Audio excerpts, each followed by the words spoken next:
All right, we've been out here since approximately 7:30 this morning. And my camera's dirty. Hang on one second. My camera's dirty. Manny. Hang on. Let me get this camera cleaned off. It's got 3 lenses on it, and we don't know which lens is which. Okay, now we're seeing crystal clear. So we got Minnie, the body shop girl, out here. So is this a happy day today, Minnie? I guess.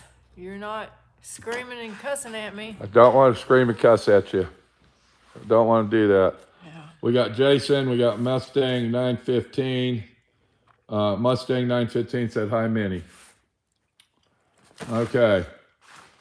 We're going to go ahead. Mike Bristol. How you doing, Mike? Good news, people. Good news. I'm going to show you what's going on.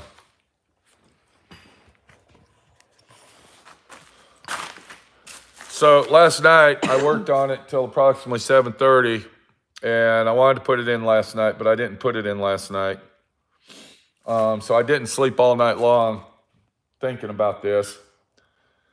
We got the engine in. It went in pretty easy.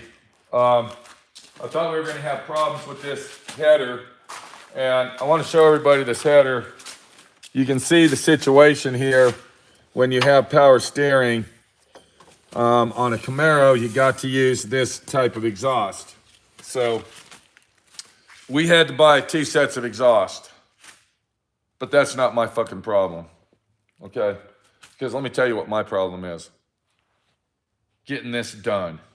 So we're not gonna holler and scream today. This is a happy day because I wanna show you that I know it's all gonna work. I don't have to hook the starter up to find out. The car is now in neutral. I got a lot of comments on the last video explaining that these transmissions, when they're brand new, all the parts are tight. There was one guy that said he had to drive his 50 to 100 miles or something before it all loosened up real loose. So I got the drive shaft in, I got the motor in, the cross member's in the car. We're gonna go up under there and look at that in a minute. But I wanna show everybody this. We got the rear end off the ground, okay?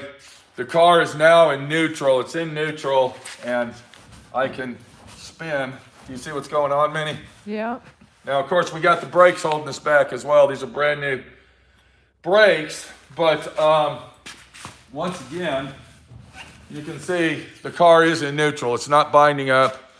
We don't have any issues. Now, if Minnie can go over there with the camera, I'm gonna come over here, and just to let everybody know that it is in neutral, I wanna show you what's gonna happen. So if you can go over there, please, on that side.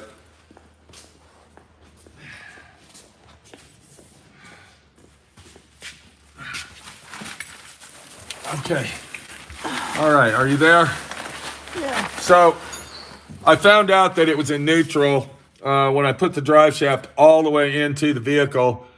Somebody left a comment on there and said that when I was trying to do it with the drive shaft out of the car, that more than likely it was binding up on the seal or something because the drive shaft wasn't all the way in. But so if you watch this, when I take a wrench, look what's happening. Do you see this? Watch close. You can see behind me as well. Yeah. Do you see what's going on there, Minnie, the body shop girl? I see that. Look, okay, so I'm taking a wrench on the 1/2-inch nut of the U-bolt of the drive shaft, and we are spinning it. So it is in neutral. If Minnie can go up there and put it in gear for me. Okay, go put it in gear. I don't care what gear, just make sure that it goes in one gear or the other. I'd appreciate it. So by turning the nut itself, actually turned the drive shaft and the transmission. So we know that it is now in neutral. It's not binding up anymore. Slam it down into second, Minnie. Okay, is it in gear? Yes. Okay, and now you can see as I tighten that, it is now like it's supposed to be, and we could go ahead and tighten these nuts up and get them snugged to where we want them. Okay, if Minnie can come over here and get the, yeah, go. Well, hang on a minute. Let me tighten this up. Yeah, hang on. Let me just. Okay. So take it out of gear now. And Minnie, we got somebody saying hi to Minnie, the Body Shop Girl again. Okay, if you can take the camera. Thank you. Okay, so the problem that we have is that God came through today for Minnie, the Body Shop Girl. Am I right? I guess so. Ow, let me get out of here. I think we got everything worked out. We saved the owner a lot of money and grief. We actually ordered a kit from some Jags that would not work. What did we learn from all this experience? What did we learn from this? I'm gonna tell you what I learned, okay? But before we do that, Minnie, the Body Shop Girl, wants to go inside. She's been out here since 6 or 7 in the morning. And I don't know if you noticed her, but she's freezing cold. So let me have the camera. And Minnie, the Body Shop Girl, thank you very much. We love you. Love you very, very much. Minnie, the Body Shop Girl. Yeah. You have a good day today. And if I need your help, I'll call you. Okay. How's that sound? Sounds like a All right, plan. take it easy. Minnie, the Body Shop Girl. Everybody say goodbye to Minnie, the Body Shop Girl. She's going in the house. She's going to do whatever she's got to do. So I'm going to go ahead and put the camera right here. We don't need to really look at me. We might get loud. I don't know. That's another reason we got to have Minnie go in the shop, in the house. So anyway, let's go ahead and recap on this. This will probably be the last live video on this action, part 3 situation. This car has been a nightmare from the beginning. Everything that I've done to this car, I've done 2, 3, 4 times. It all started back there with the quarter panel. It started back there with that quarter panel when I had to buy a quarter panel for the fucking car. We got a Dynacorn quarter panel, and it was too short. The only way I could have used it is split it in half and added 2.5 inches to it. So I ended up getting an AMD quarter panel and replacing a full quarter panel. And then it led into, just randomly talking here. After I wired the car up, the owner wanted to use the factory original gauges. I ended up putting those gauges in the car 7 fucking times. And the reason is because the gauges are from 1967. The car sat in a barn for 30 years. And they were rotted and dirty and filthy scummy. So you can buy them brand new gauges, but my friend Pete likes to save everybody money. And if I was the other guy at the other shop, I would have said, yeah, I'm not going to take your gauges apart. I'm not going to clean them out. I'm not going to restore them. You're going to have to buy new gauges, because that's what the other shop would have said. But my friend Pete took his time and completely dismantled them, basically, cleaned them all out, rebuilt them, got them all working. Everything fucking works. I even got the heater to work. I got all the heater controls to work.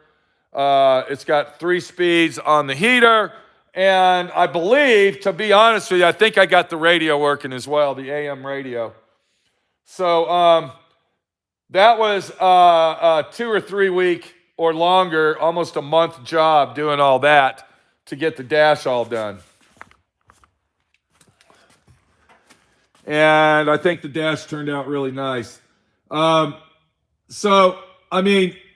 had to cut this out. We had to do that, modify that. What was really nice about the car, I will explain, is we didn't have to modify the transmission tunnel to make this work. If we would have had to cut, dice, and splice the transmission tunnel, it would have been a fucking nightmare. I had to put the clutch assembly in it. That wasn't really that hard, but it was kind of a chore. We did the 4-wheel disc brake situation on it. It all went good. While we were waiting on parts, I told the owner, if you want to go ahead and buy the high-tech suspension, I'll go ahead and put that on. And I also told him, I'll cut you a deal. I'll cut you a deal on the labor. That's what I told him. Because that's how I am. I always cut everybody a fucking deal. And that's why I live paycheck to paycheck. Because I'm Mr. fucking nice guy. I'm not going to lie to you. That's the truth, okay? When I found out that the flywheel was in backwards, yeah, that's right, dumbass me put it in. I didn't charge him to pull the motor out and put the fucking all the shit back and then put it in this time. Am I going to charge him this time? Probably so, because once I turned everything around and got it right, it didn't fucking work, okay? I'm sorry, it didn't work. I had to pull it back out and figure out what the fuck to do and fix this problem. Well, we found out that by putting the 1/8 inch spacer plate in there, basically fixed it, but it just fixed it by a cunt hair, because if I would have had to put any more, spacer in it other than the 1/8 inch spacer plate, then the throwout bearing wouldn't work. And the reason I'm saying that is because we would have shimmed it out so far to make the throwout bearing work that it would have came off the shaft and the little guide pin. So we got lucky on that, and everything seemed to work out okay. I'm going to go ahead and just hook everything up. I've already got the motor and the transmission mounted in the car. We know it's in neutral. You saw me turn the wheels just by using a 1/2 inch wrench on the drive shaft. We know it's not locked up anymore. I will tell you this is my experience with this operation. Stay the fuck away from it. If you're making a hot rod race car or a SCCA racer and you plan on putting $200,000 in your race car, then fine, go ahead and do it. But if you're making a street car and that's all you're doing is making a street car with it, and you're going to drive it on weekends and go to your little local car shows and possibly, hit Good Guys or go on a little vacation, 2 or 3 day vacation, fuck all this shit. This is nothing but trouble, people. I mean, let's look in the future. What's going to happen in the future with this? I don't know. You're taking something that's, 2023 and putting on something that's 1967. All right, let's go ahead and explain this to you, okay? Let me go ahead and explain this to you.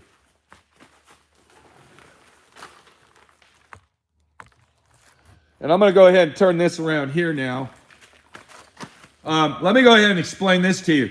That engine, all right, if you look this engine up, it's like 1955 to 1996 small block Chevy engine is what that is.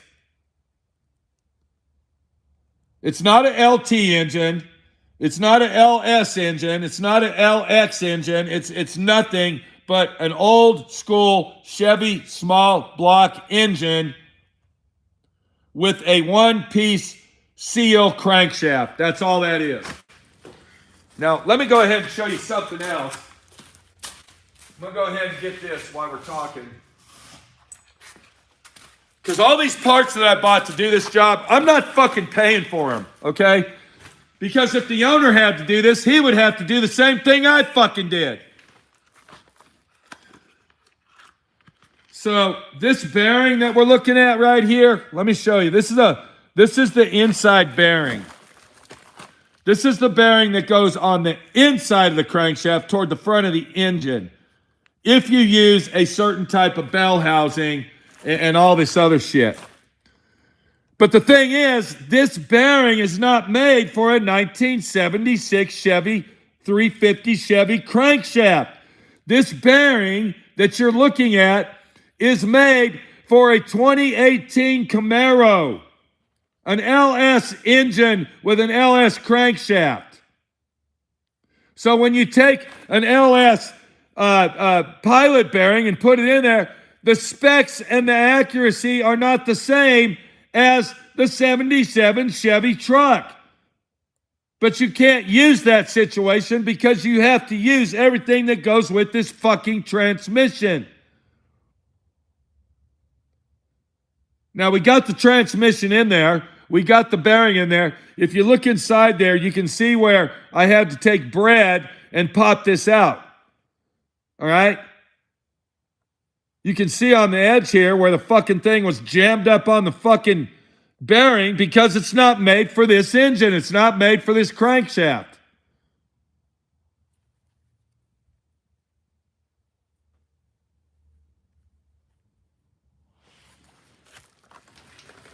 So my concern is what's going to happen to this combination down the road. We don't know, and I don't know. I didn't pick this. I didn't choose it. What I suggested, the owner didn't want to do. I told him to put a 700 R4 automatic transmission on it or a Borg Warner 5-speed. That's a 4-speed with an overdrive. And everything would have bolted up. And if he needed to pull it out, he'd be able to access everything very simple and very easy and just get done and get down with it. I think everything's going to work out. I think I got everything lined up. I think everything will come together. And I think it'll be okay. All right? I'm not saying that it's going to blow up in 100 miles. I don't think that's going to happen. And I've done LS conversions, LT conversions. I've done all that. You can go back in my video sets. You can see that. I've installed fuel injection drivetrains, carburetor drivetrains. I've installed tune port, throttle body, the whole 9 yards. Okay? I've done it all. But this transmission engine combination is not made for this. Now, I talked to the owner. Well, I didn't really talk to him. He emailed me and he said all this shit started with Jags. And that's another fucking problem that you have with this shit. This is another problem is you get all these tech guys that you talk to and you put all your trust into them and they don't know jack shit.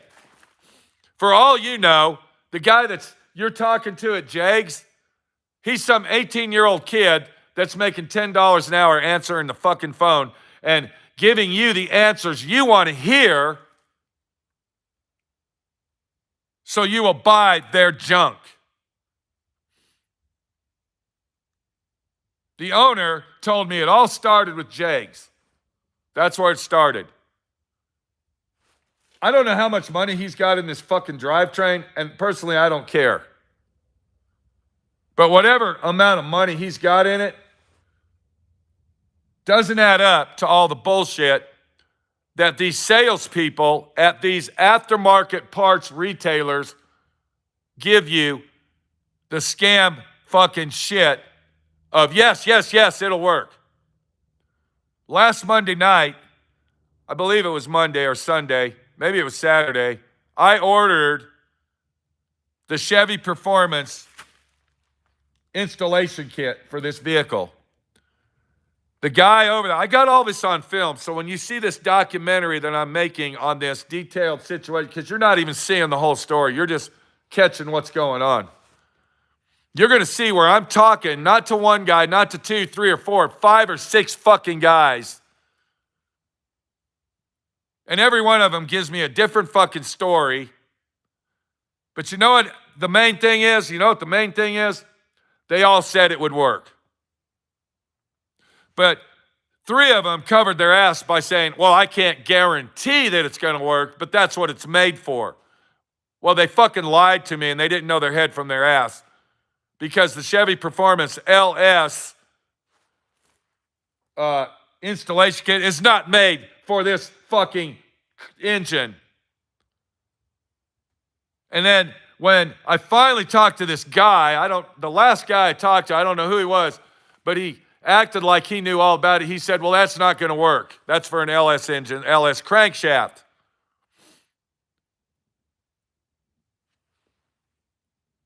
he said, this is the kit you need right here. So I looked at it and I thought, every piece on that fucking list except the throwout bearing is aftermarket. Everything on there except the throwout bearing is aftermarket.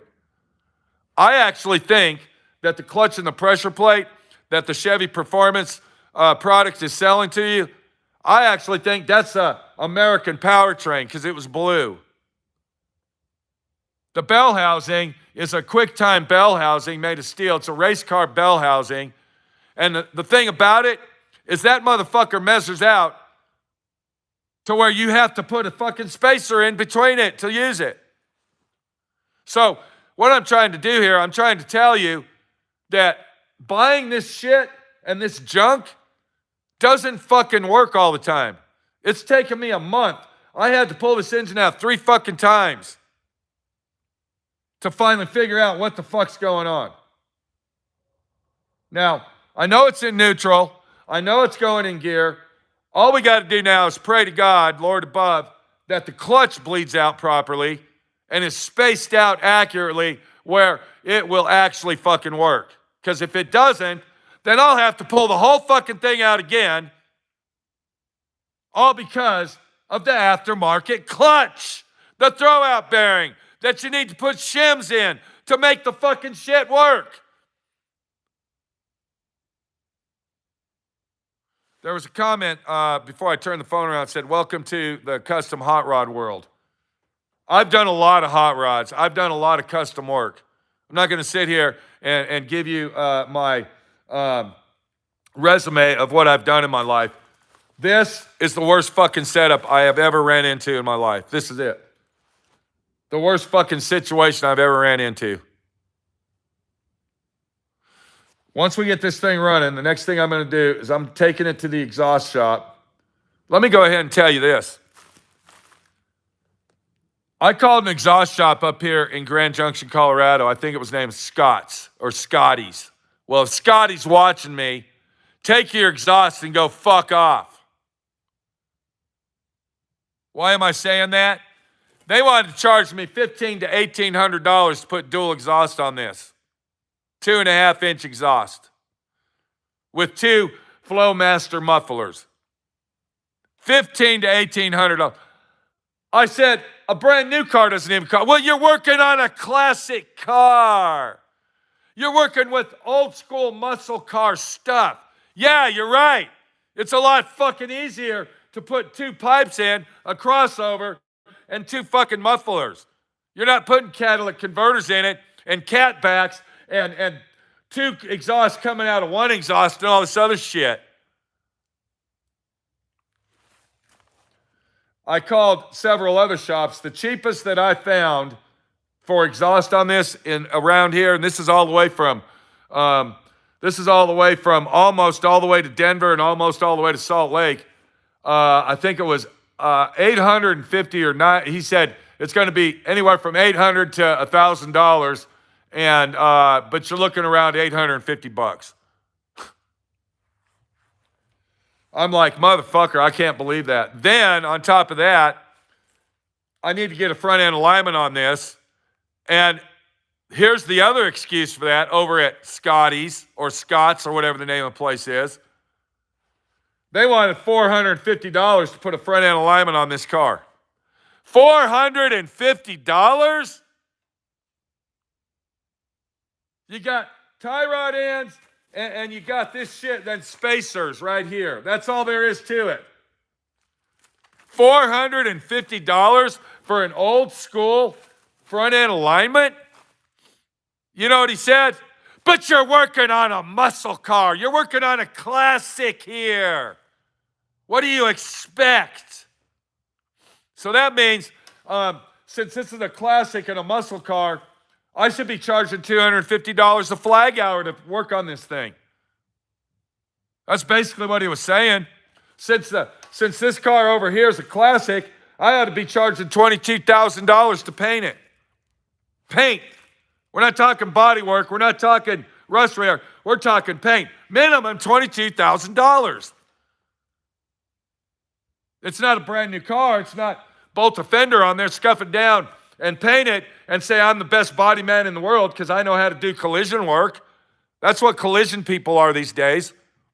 They don't fucking know how to do body work. They don't know how to line fucking doors up or take an aftermarket trunk lid and make the gaps on each side perfect.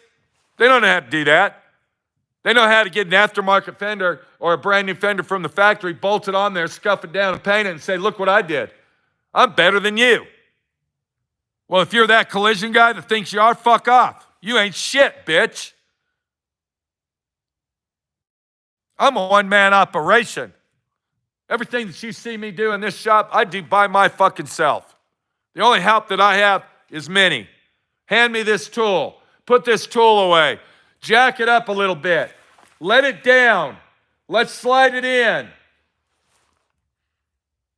So when you, Mr. Collision jerk off, thinks you're better than I am because you got 78 fucking spray guns and all the body work you do is with a D.I.Y sander, let me know and we'll go in competition and see who the fuck's better. Because that's all you type of people are, is competition. I'm better than you. I can do this better. Look at me spray that paint on with my $5,000 spray gun. Fuck off.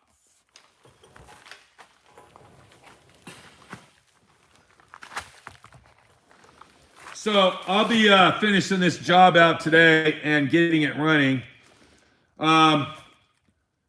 It's not going to be a situation where we're going to throw a party. I'm going to tell you that right now, Michael Bristol. That says true story. I'm not going to sit here and brag about it and say, look what I did. I'm better than you are. I'm not going to do that because I don't do that.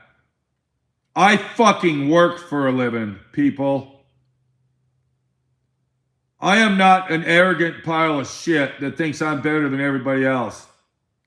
I extend my hand out to anybody that needs help, unless you are just a total pile of shit and I don't like you.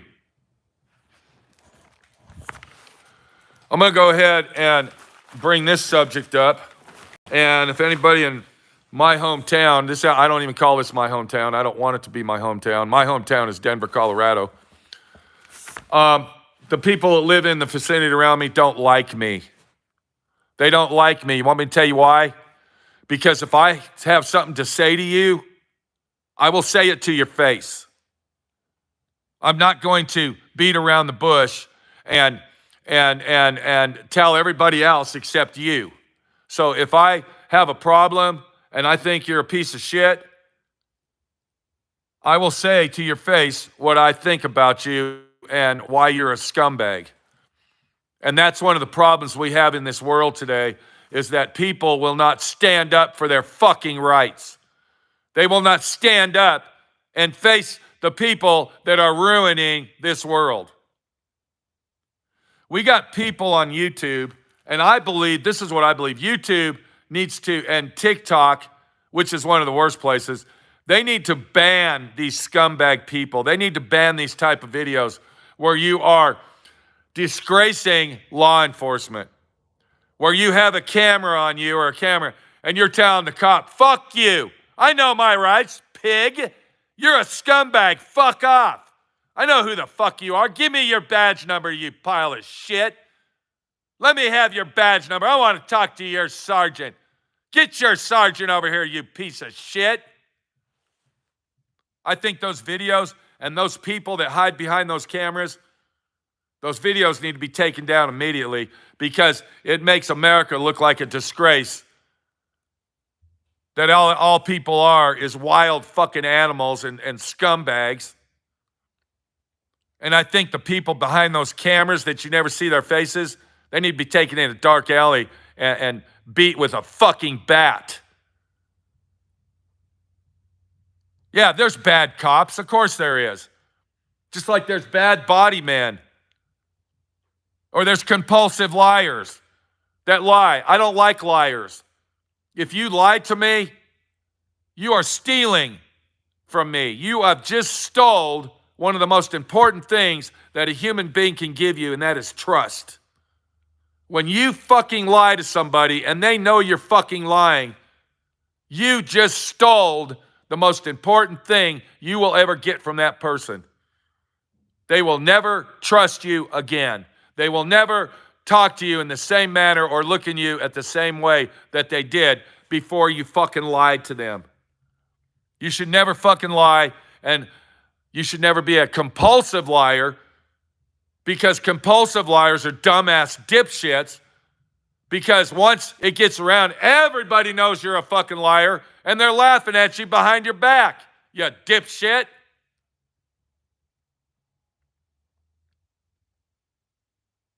I didn't want to get on here and do this, people. I didn't want to get on here and talk about all this shit. I didn't want to be the jerk off that has to set it straight to you and say that's how it is.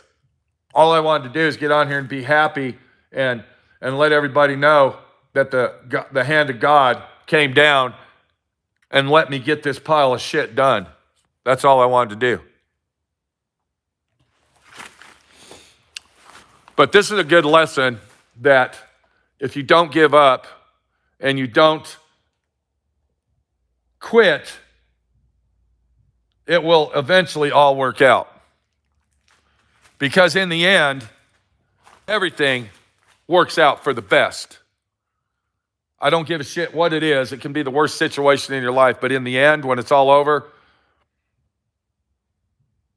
in the end, whatever happens, that's the best it'll be. Think about it.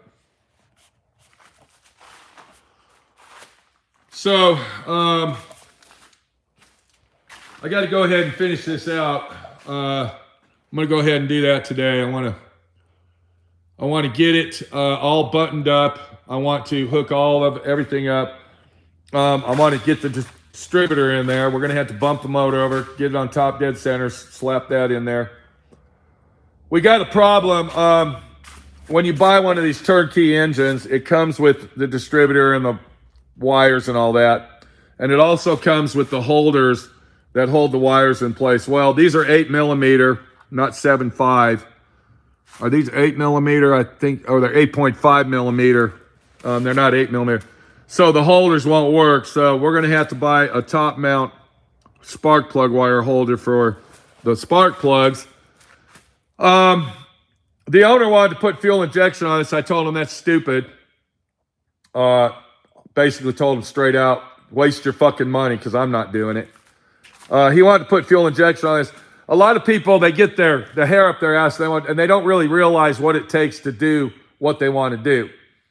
So buying a fuel injection kit for this, one of them Holly kits or Sniper or Eldebrock or whatever the fuck they are, buying one of those for this, you just don't have to buy the kit. There's a lot of other hidden stuff that is involved in putting fuel injection on a situation like this.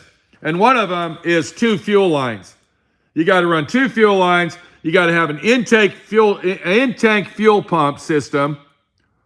And, you know, it's a total clusterfuck situation. I told him, look, dude, let me explain something, and let me explain it real well. This carburetor is specifically made for that engine. When I put that carburetor on there, I should only have to do very minor adjustments to get it going. So the first time I started it, when I first started it, it started right up. I mean, within 3 turns, it popped over and started. Don't ever listen to people on the phone when they're selling you stuff. That's stupid. Okay? Here's an example of that right here. Okay? From our buddies over at McLeod. Here's an example where they told me that's the one you want. That'll work. That's it. Okay? That's it. That's the one. GM large crankshaft bearing. That's the one that's going to work. 45 or 50 bucks or whatever this was plus shipping to get it to me. Didn't work. But according to those fuckers, it did work. And according to them, I'm the only one in the world ever since they've been in business that has had a problem with that. Has anybody ran into that before? Has anybody ever ran into that where you have a problem or an issue with a part, and the first thing they say is, you're the only person we've ever had problems with that. I don't understand. We sell thousands of those, and no one's ever, ever, ever had a problem with it, except you. You're the problem because you're a dumbass. I actually had one of these fucking guys tell me, and this was over at that American powertrain place when I was asking him questions, and it wasn't the tech guy, it was somebody else. The tech guy is actually really nice over there. His name's Gary. I want to do a shout out for him over at American Powertrain. Even though I'm not really jazzy on their parts and what they sold us, I will say that guy Gary, he's the only one that was actually nice and explained stuff and, went on. But I had a guy over at, let me go ahead and tell you this. I actually had a guy over at American Powertrain tell me that I need to get a professional to install it because what I'm doing is wrong.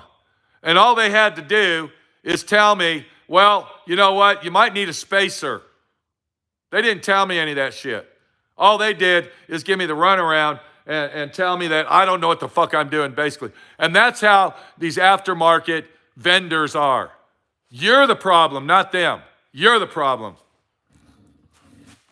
So don't get on forums and listen to whatever anybody says and just go with it.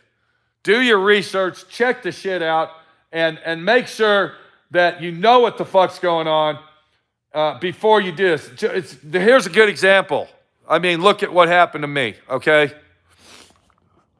So we're going to go ahead and finish this out. And we will possibly be back live. I don't know if we will or not. This might be the last of this. I think we've said enough. We saw the trials, we saw the tribulations, and we saw a bunch of shit going on with this car. But I think the battle's over and we won. So, my friend Pete, your friend Pete, thank you very much. I want to thank everybody that left comments on the last video. I read every single one of them. I didn't comment back, but I did read them, and it made me feel good that people were out there helping. Some of the comments were a little wishy-wash, and a lot of them coincided with each other. And when you get on the internet and ask questions, you don't want to listen to every comment that's left. The comments that you want to listen to are all the ones that sound the same. So if one guy tells you the drive shaft's bent, you need to take it out, and the transmission's shot, but then you have 10 people tell you it's just stiff, it's brand new, it'll wear in, everything will work. Who are you going to listen to? You're going to listen to that one guy and take it all apart, or are you going to listen to the 5 or 6 guys where all the comments are equally the same? So if you get on the forums, that's what you need to do. Forums are full of idiots. I'm going to say that. I don't give a fuck if you're a forum guy or not. They're full of idiots. I've built tons of Street Beast fiberglass kit cars. I got on this forum, and there was a lot of people having problems with their fiberglass kit cars, so I decided, hey, I'm going to get on there and, help people out. So I introduced myself. I told them who I was. And the first thing the owners did to me, because I was a professional and I knew all about Street Beast cars, he told me to go fuck off, and he banned me from the forum. I got on another one called Ham Hot Rods, or Ham Rat Rods, HAMB. I got on that, introduced myself, talked around, got treated the same way because I'm a professional. I'm not one of these, gear jockeys that live down in the basement of my mom's house. These fucking forums, they don't want people like me on there, okay? They don't want people like me. I'm a problem. I'm an issue. Anybody ever heard of Reddit? Get on Reddit and try to do something on there, and all the haters will come out. All the haters. I think that's the worst one. I got to go, people. I got a lot of work to do today. I'm a 7-day workman guy myself. Give me some thumbs up. I only see 90 thumbs up. I see 239 people watching. That would be great. I'm sorry I didn't mention anybody's name on this, video, but okay, we got Mike Bristol, we got Dan Williams, Tulaco 16. We got to go, people. Take it easy and don't be a compulsive liar. And if you got something to say it to the person's face. I'm going to go ahead and finish that little story out. I had some issues with people around me here, and I basically told them to their face to go fuck off. You're a piece of shit. You only give a shit about yourself, and that's all you do is think about yourself. So now the whole neighborhood hates me, and I'm the bad guy. I'm the bad guy because I'm the only one that will stand up and fight for myself. That's the way the world is these days. Nobody wants you to talk. Nobody wants you to say anything, because if you do, you're a piece of shit and you're the troublemaker and not the other guy that's the real problem, but it's you that's the problem. So always keep your mouth shut and don't say a word to nobody and bow down and kiss their feet, because that's what you're supposed to do. That's what you're supposed to do. We'll see you later. Take it easy. My friend Pete, your friend Pete.